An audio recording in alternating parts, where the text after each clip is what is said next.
doing this. We're doing this. We got this going on live on Santa Monica Boulevard. I'm your host tonight, Sunda Croonquist. Welcome to the LA School of Comedy's open mic night.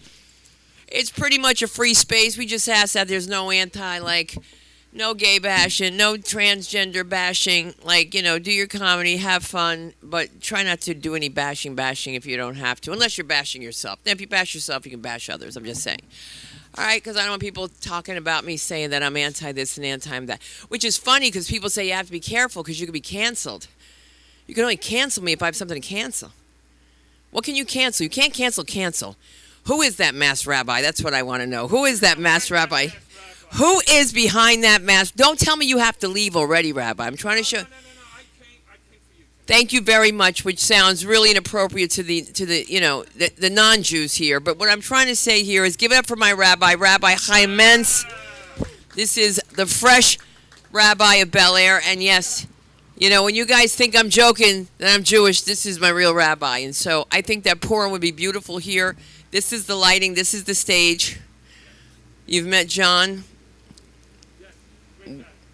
Great, even better when we see Zamoyle. And then, oh, did she say that? Why is everybody covering their mouth but John? He says, maybe I should have a consultation with the rabbi. So what we do, Rabbi, is we seat each other, distance apart, and we spray each time, and everyone gets their temperature taken except for people who are perimenopausal, because we could be hot at any time, okay? They're like, you've got the virus. You're like, it's a hot flash. Some people have not seen my hair like this, and I'm telling you, I don't know how to tell people in my building my hair is not sick. That's what they keep saying to me. Why is your hair sick? And it's not sick. It got wet. And it got wet from my neighbor upstairs, but that's a whole other story. If you follow my Facebook Live, it's always something, and I always have something to talk about. And the beauty of LASC is that you never know who's coming up on this open mic. Sometimes God sends them from above. Let's give it up for my rabbi, the one and only Rabbi Mentz. Let him hear you.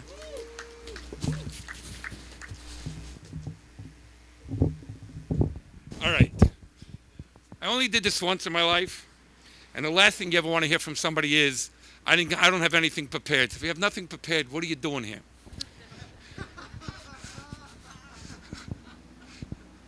With that being said, religious jokes are the worst, because we come here for fun, and all of a sudden you're going to start preaching religion. What can I say to you? So I'm going to start with the Adam and Eve story. I got to be honest. Little kid goes over to says, Ma, where do we come from? So we come from God.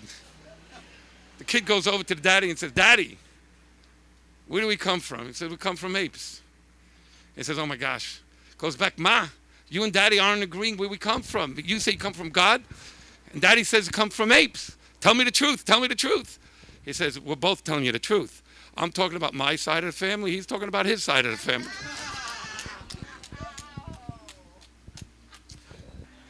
So this rabbi loves giving advice. And people always come to give him advice, etc., etc. So all of a sudden, this guy comes in, a rich dude.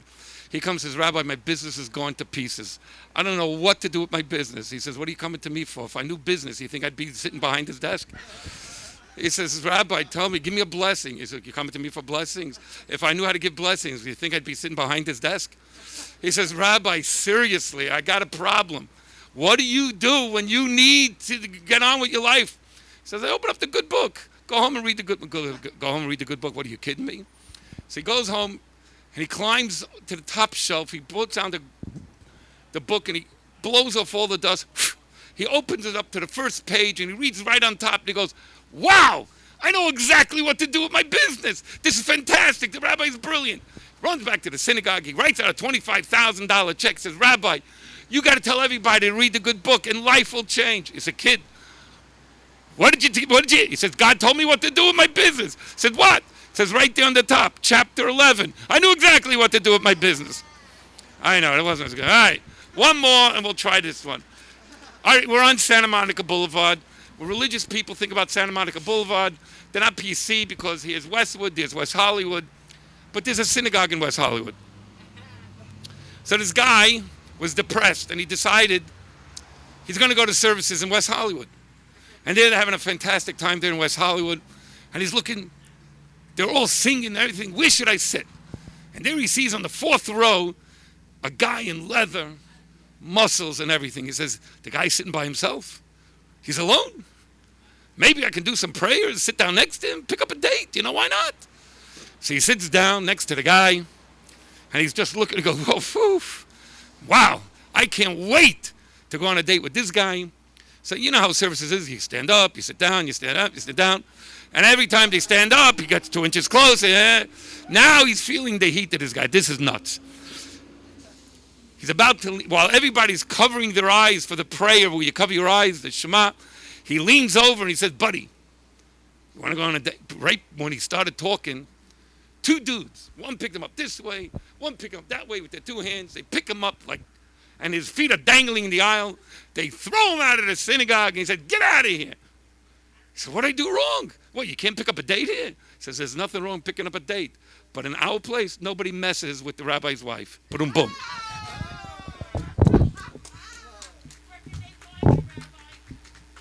Where could you find me? At the LA School Comedy. No, seriously, Chabad in Bel Air. I just want you to know, it's a pleasure knowing Sunda. And I swear to God, I had no idea that you were going to ask me to come up here, but I hope I did a half-decent job.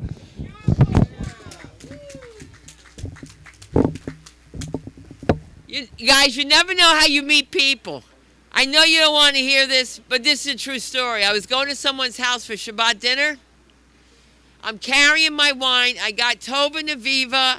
I walk in, and the house is divided. There's men on one side, women on the other side, and I dropped the bottles of wine, and I realized I walked into a temple by accident. And that's how I met Rabbi Mentz.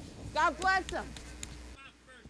It's your first time, right? Right. Okay, you got to face that way. Okay, now I ain't no comedian, but I'll tell you. We're going to do it. We're going to do it. All right. Now, how does everybody here have on small shoes? No, I'm looking at it. Now, look, Mr. Jersey, I appreciate you coming to our state and giving us a laugh or two. But I got a joke about the monkey and the lion and the laughing hyena. Okay, see, the lion used to always kick the monkey's ass. Every time the lion see the monkey, he want to beat the monkey up. So one day the monkey got tired of this lion's ass kicking shit.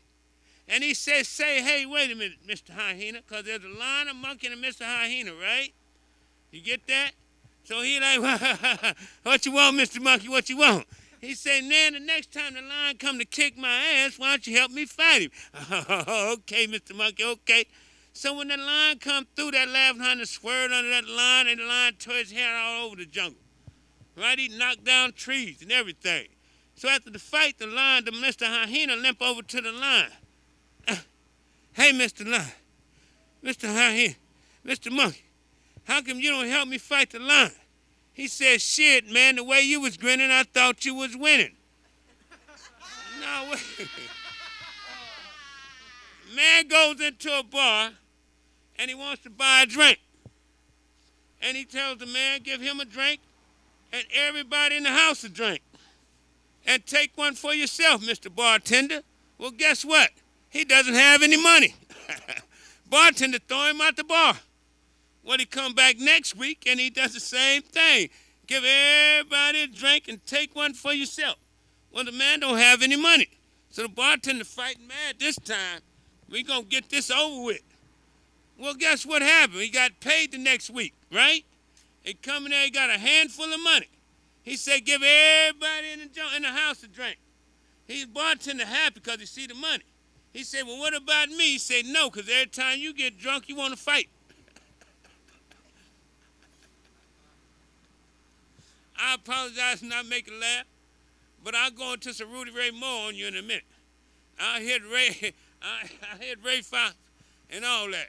I'm just first time trying to be polite. Yeah. I like the gentleman's joke. I think he gonna go far. All right? I just had a couple of jokes I'd lay on you, man. But God bless me. Thank you. Thank you. You take a picture with us? Well, of course, ma'am. How can I deny a woman of a picture? I'm not gay, gorgeous. Now, you better understand that. I just had a sex change, so we good. Well, I don't know about all ready? that, baby. Smile at him. I ain't a doctor. Look over there. I ain't a doctor. I just been seen by a lot. There you go. Thank you so much, Mr. Jules. Thank you. Listen, people tell you you're funny, you probably are, but you won't know it till you get from the page to the stage. I run a comedy class. We have podcasts here. We have all the equipment you need to make your life happen. During this downtime, maybe it's the time to get your EPK together. We'll help you get to where you need to be. I want to thank you guys all so much for coming out. My name is Sunda Croonquist. Have a good night.